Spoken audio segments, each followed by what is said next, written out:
मुखलिस हैं, उन्होंने मुझे वहां बताया कि वहां मज़ार है अहलुल बैत की एक बहुत बड़ी हस्ती की, आप जरूर जाएं, मेरे लिए भी दुआ कीजिएगा।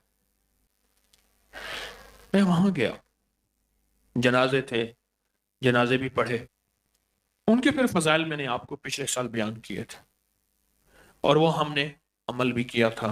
3 जुमेरातों का और रूहों का एक निज़ाम है, पाकीज़ा मुकद्दस रोए हैं और ये पाकीज़ा रोए हैं और इनका एक अनोखा जहां है। अब इनके वाकयात में कुछ आपकी खिदमत में अर्ज करता हूँ। ये आलम अरवाह का एक बहुत बड़ा निज़ाम है जो मैं वाकयात आपकी खिदमत में अर्ज करता हूँ।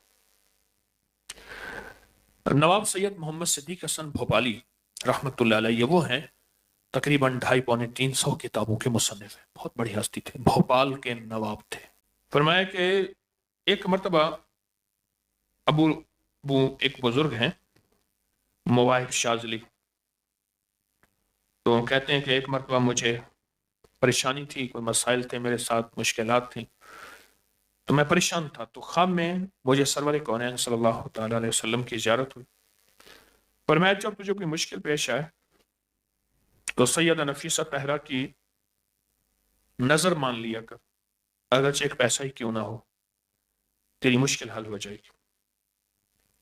और नवाब साहब कहते हैं कि मैंने हमेशा कोई सदका, कोई खैरात, किसी की जरूरतमंद की जरूरत को पूरा करना, कहीं पानी का इंतजाम, कहीं जो भी है, जो भी है उसको हदिया कर दिया और ये नियत कर दी कि मैं इसका सवाब सैयदा की बारगाह में पेश कर रहा हूं, और कहा कि अल्लाह ने मेरा काम कर दिया। इमाम याफी फरमाते हैं, बहुत बड़ी हस्ती हैं, कि सैयदा नफीसा को हदिया पेश करें माल का और अमाल का। उन्होंने फरमाया मैंने माल का किया, और वो हदिया फिर सैयदा नफीसा की बारगाह में पेश करें तो मुरादें बर आती हैं। एक दफा मिस्र में कहत पड़ा, इन दिनों वहां के एक सखी शख्स अफ़ान बिन सुलाइमान ने घर खरीदा, जिसकी खुदाई करते हुए घर में मदफून खजाना निकल आया। अफ़ान ने अहद किया, यह सारा खजाना गरीबों को खर्च करूंगा, और मिस्र के शहजादे अहमद से गंदम के 1000 ऊंट खरीद कर मिस्कीनों में बांटना शुरू कर दिया। कहत साली के बाद कुछ ही दिनों में गंदम कीमत 3 गुना बढ़ गई, तो शहजादा अहमद ने अफ़ान से को अपने महल बुलाया, या तो मेरे 1000 ऊंट वापस कर या फिर गंदम की मौजूदा कीमत से 3 गुना ज्यादा दे। अफ़ान ने दोनों शर्तें मानने से इनकार कर दिया। शहजादा अहमद गुस्से के आलम में मिस्र के गवर्नर अबी अब्दुल्ला अल हरबी के पास पहुंचा। वो इंतहाई सफाक और बहुत ज्यादा खूनरेज इंसान था। उसने शहजादी की बात सुनकर अफ़ान बिन सुलेमान सखी की तमाम जायदाद जब्त करने का हुक्म दिया। इधर अफ़ान बिन सुलेमान इस वक्त बुजुर्ग सैयद अली बिन अब्दुल्ला की खिदमत में बैठे सारा माजरा बयान किया कि मैं जुल्म से तंग आके अब मिस्र छोड़ के जा रहा हूं, मेरी सारी चीज जब्त कर दी है, मेरे पास क्या बचा। सैयद अब्दुल्ला ने खानवादा नबूवत अहलुल बैत की अजीम हस्ती, उन्होंने अफ़ान को साथ लिया और सैयद नफीसा की बारगाह में पहुंचे और वहां आके उनके मजार पर कुछ देर कुरान पाक की तिलावत की, वो हदिया दिया और हदिया दे के फिर उनके वसीले से दुआ मांगी और कुछ पैसे मान लिया कि मैं गरीबों को ये हदिया दूंगा, या अल्लाह अफ़ान की सारी मुश्किलें हल हो जाए। उस रात उन्होंने ख्वाब में सैयदा नफीसा को देखा जो फरमा रही थी, दोनों गवर्नर अब्दुल्ला के पास जाओ, वो तुम्हारा मसला हल कर देगा। हालांकि उसी ने तो सारा कुछ, हर चीज जो है वो जब्त की थी। अगले दिन दोनों हजरात गवर्नर के पास पहुंचे। उसने हैरत अंगेज तौर पे उन दोनों का बहुत एहतराम किया और कहा कि मुझे सैयदा नफीसा ने ख्वाब में हुक्म फरमाया, ये दोनों हजरात आ रहे हैं, नेकी और सखावत का सलूक करो और अफ़ान की सारी जायदाद वापस कर दो, क्योंकि इन्होंने मुझे साथ लिया है अब और मेरे साथ अल्लाह है। बात खत्म, बात खत्म। फिर गवर्नर ने दुआ के लिए हाथ उठाए, या अल्लाह मैंने जो कुछ करता रहा मुझे माफ कर दे। मैंने अफ़ान की दौलत वापस कर दी और हुकूमती खजाने में मिस्किनों पर खर्च करना शुरू कर दिया। اور کہتا تھا، پھر ساری عمر کہتا تھا کہ سارا مصر مجھ سے خوف کرتا ہے، میں سیدہ نفیسہ سے خوف کھاتا ہوں اور ڈرتا ہوں۔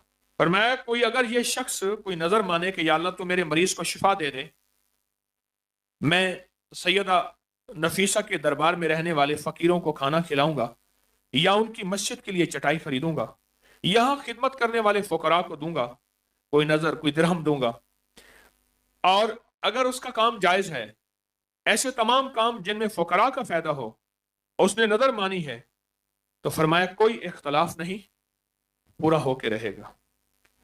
ایک بہت بڑے محدث لکھتے ہیں کہ حضرت بشر بن حارث سیدہ نفیسہ کے ارادت مند تھے، وہ ان سے اکثر دعا کراتے تھے، جس کا تذکرہ ہم پہلے بھی کر چکے ہیں۔ اور ابن کثیر، علامہ ابن کثیر بہت بڑے محدث گزرے ہیں، ان کی میں کتاب کا حوالہ دے رہا ہوں۔ فرمایا کہ ان کے بارے میں ہے، اگر وہ کہہ دے اللہ سے تو سولی پہ بندے کو لٹکانے والے وہ بھی چھوٹ جائے گا۔ مسلم دنیا، موجودہ نام استنبول کے مفتی اعظم سلیمان قندوزی فرماتے ہیں کہ وفات سے لے کر آج تک ان کا مزار مرجع خلائق زائرین روز بروز ہیں، اور میں نے خود دیکھا، میں گیا حاضر ہوا، بہت رش تھا۔ اور میں جو سیدہ نفیسہ کو سورۃ فاتحہ ورنہ سورۃ العالی، اخلاص، معوذتین پڑھ کے ہدیہ کرے اور ان کے وسیلے سے جو دعا مانگے وہ دعائیں قبول ہیں۔ مصر کے لوگوں کو مشہور ہے، اگر دریائے نیل کا پانی 18 گز سے اوپر ہو جائے طوفان کا خطرہ، 16 گز سے نیچے ہو جائے فصلیں سیراب نہیں ہوں گی، خشک سالی آ جائے گی، قحط پڑ جائے گا۔ اور میں ایک بار دریائے نیل کے پانی میں کمی آئی، لوگ جمع ہو کر سیدہ نفیسہ کی بارگاہ میں حاضر ہوئے کہ آپ دعا فرمائیں۔ آپ نے انہیں اپنی چادر دی، اسے دریا میں ڈال دو۔ حکم کے مطابق لوگوں نے بابرکت چادر دریا میں ڈال دی۔ ابھی گھر بھی نہیں پہنچے تھے تو دریا نیل کا پانی بلند ہو کر اپنی سطح پر آ گیا، اور لوگوں نے کہا کہ حضرت عمر رضی اللہ تعالیٰ عنہ کے بعد اللہ نے ایک اپنے ولی کی اگلی کرامت دکھائی ہے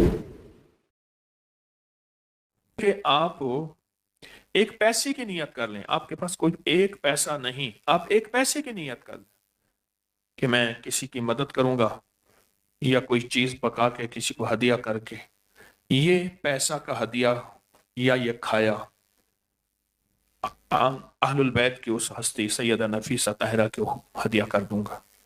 اللہ تم میرا یہ مسئلہ حل کر دے، اللہ یہ میری مشکل دور کر دے، اللہ میری یہ ناکامی ختم کر دے، اللہ میری یہ حالات کی سختی ختم کر دے، اللہ میری یہ پریشانی ختم کر دے، بس یہ نیت کر لیں۔ اللہ نے ایسے ایسے کرم نوازی کے دروازے کھولے، عجب نظام کہ 2 مٹھیاں بند کریں۔ آپ دائیں مٹھی کو جب بند کریں گے، پہلے سن لیں تو اس میں محسوس کریں گے میرے پاس اس میں اللہ کی طاقت ہے، تو یہ 2 مٹھیوں کا عمل ہے، 2 مٹھیوں کا عمل ہے۔ تو اس مٹھی میں آپ نے اللہ کی طاقت کو لیا ہے، دائیں مٹھی میں اللہ کے نام کو، اللہ کی طاقت کو، اللہ کی تاثیر کو، اللہ کی عظمت کو، اللہ کی عزت کو، اللہ کے وقار کو، اور بائیں مٹھی میں ساری بیماریاں، ساری تکلیفیں، جادو، جنات، اثرات، بندشیں، ناکامیاں، کوئی میری عادتیں، کوئی میری علتیں، کوئی قلتیں، کوئی ذلتیں، یہ تصور میں لے لیا اور دونوں کو اپنے سامنے رکھے۔ اور اس کے بعد ہم نے پڑھنا ہے فرعون غرق شد، موسیٰ کامیاب شد۔ پھر اس کے بعد اس کو مٹھیوں پہ آپ نے پھونک مارنی ہے، اور پھونک مارنے کے بعد پھر تصور میں آنا ہے کہ میں نے دائیں ہاتھ کی مٹھی کو بائیں ہاتھ کی مٹھی پہ اس طاقت سے مارا کہ یہ ساری چیزیں ٹوٹ گئیں۔ تو اب دل ہی دل میں پڑھیں فرعون غرق شد، موسیٰ کامیاب شد۔